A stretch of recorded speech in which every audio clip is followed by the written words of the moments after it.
Vande Mataram song, its roles, a vital role in the nation, isn't it?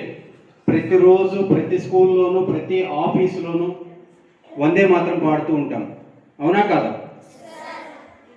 ఇది యాక్చువల్గా 1857లో start అయింది.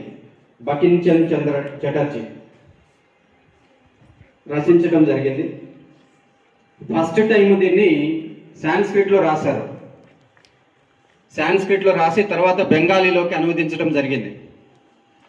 ఎందుకంటే he's a native of Bengali. ఆ తర్వాత 1890లో it was published like a song. అయితే అందరికీ తెలిసింది ఏంటంటే ఫ్రీడమ్ ఫైట్, స్వాతంత్రం సంపాదించడంలో కొన్ని ఉద్యమాలు ఉన్నాయి, లైక్ ఏ మూమెంట్స్ అని అంటాం ఇంగ్లీష్లో. అదేంటంటే క్విట్ ఇండియా మూమెంట్, వందే మాత్ర మూమెంట్, వందే మాత్ర ఉద్యమం అంటాం.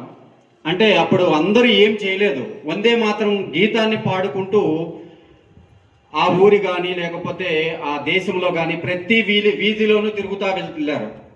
దీనివల్ల ఏమైందంటే బ్రిటిషర్స్కి ఒక ఫియర్ అనేది క్రియేట్ అయింది. ఎందుకంటే వందే మాత్రం పాడటం వల్ల భారతీయులంతా ఏకం అవ్వడం జరిగింది.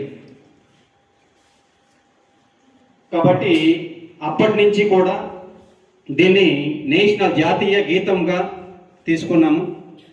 జాతీయ గీతము దీంట్లో 2 స్టాంజెస్ మాత్రమే జాతీయ గీతం. మనకి తెలిసింది 2 పద్యాలు మాత్రమే వందే మాత్రంలో. దీంట్లో ఇంకా 6 పద్యాలు ఉన్నాయి.